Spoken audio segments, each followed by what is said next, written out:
The San Jose Sharks head to Seattle to face the Kraken on a one-game road trip with the dads.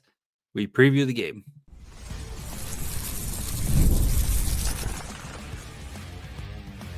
You're Locked On Sharks, your daily podcast on the San Jose Sharks, part of the Locked On Podcast Network, your team every day.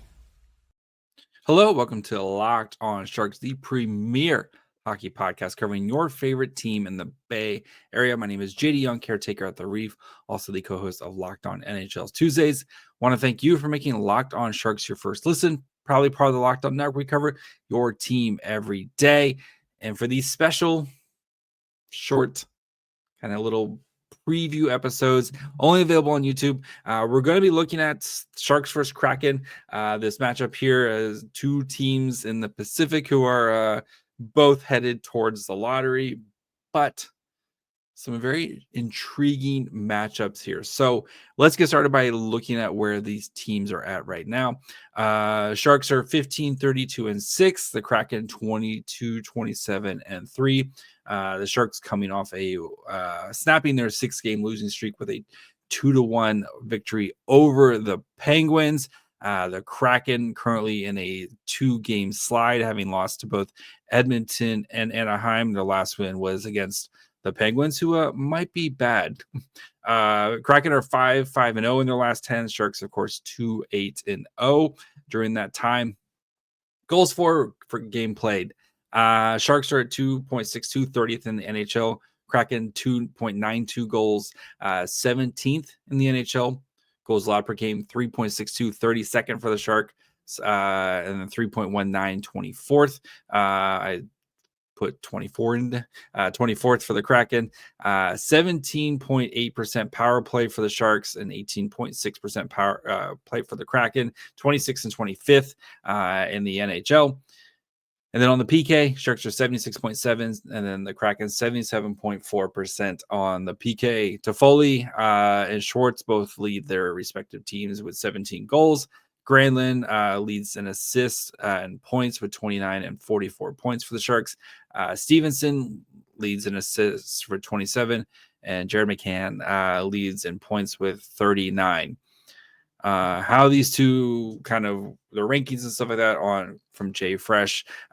Both these teams struggle to generate offense, which is, I think, a pretty fair assessment from both teams. They're kind of 5-on-5 expected goals for, near the bottom of the league. Shot attempts, not that great from either one. Power play goals, the Kraken a little bit better at 22nd compared to the Sharks 25th when it actually comes to raw goals. Defensively, both teams, again, near the bottom. The Sharks might have a little bit better PK when it comes to actual raw goals against. And then goaltending. The goaltending has been interesting for the Kraken. It feels like they might have solved that with Joey Decord, who's kind of taking over the pipes.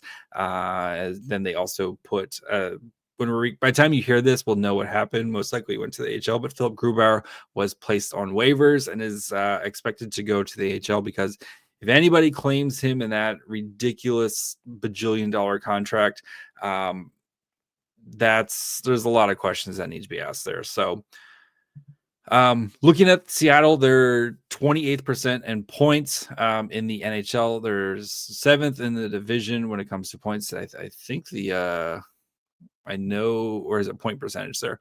I was going to say, did Anaheim pass them? They're pretty close, like Anaheim and them, when it comes to actual points.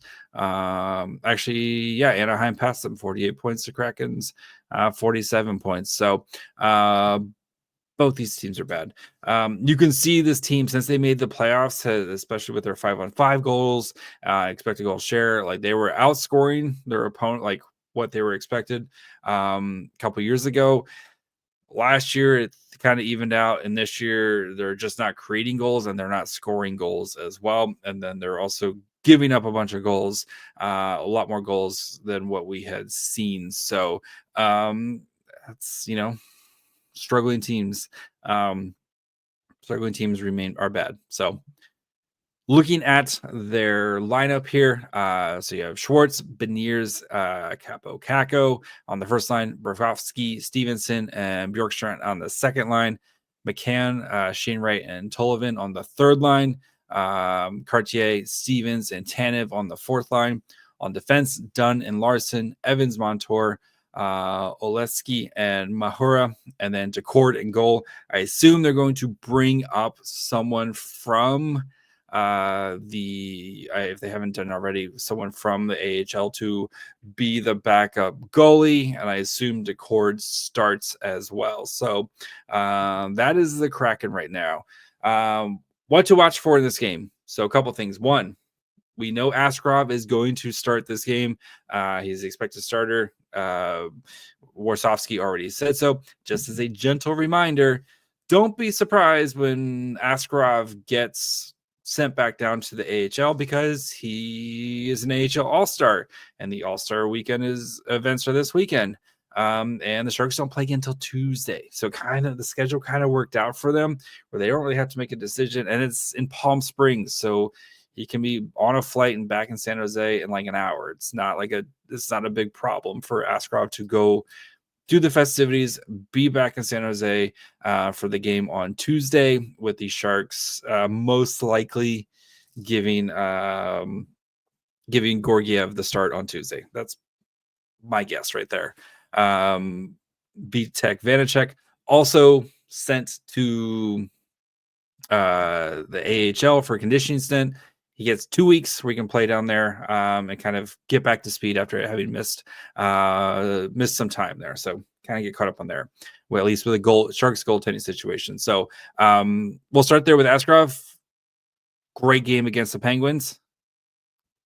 Can we see him continue, right? Have that bounce backs, put those bad games behind him, and let's see Askrov continue to have a strong performance.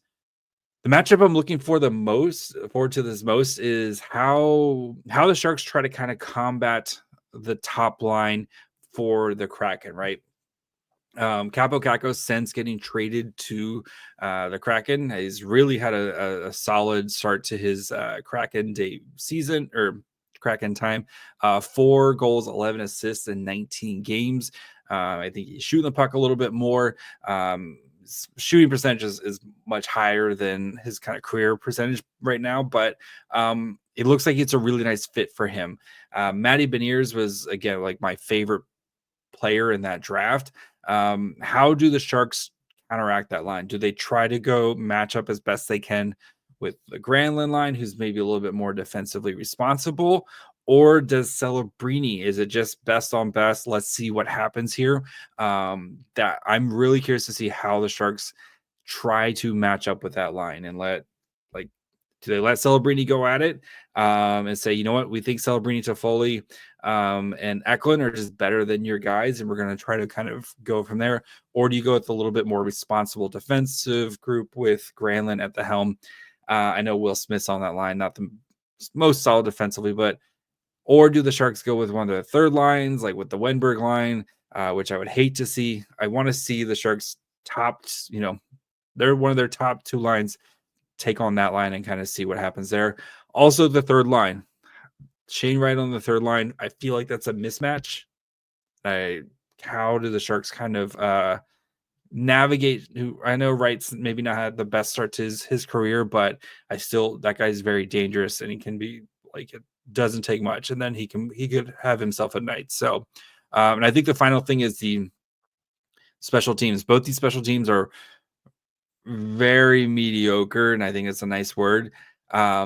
Which special teams has the advantage, and which special teams can kind of take advantage of their opportunities? I think that goes a long way in this game. I do think the Sharks win. I think the dads are in attendance. I think the Sharks win. The Sharks have had the Kraken's number all season, and I think the Sharks win 4-2. I think Will Smith continues his point streak, but I think Tyler Toffoli has 2 goals. I know it's a lot, but we're getting right. Toffoli's been really close lately. Give me a Will Smith point and give me 2 goals from Tyler Toffoli. So we'll have a full breakdown of this game on your next episode of Locked On Sharks, wherever you get podcasts. And of course, you can watch on YouTube as well. Follow the show on Twitter, Facebook, and Instagram at Locked On Sharks. Follow me on Twitter and Blue Sky at My Fry Hole. Until tonight, bye, friends.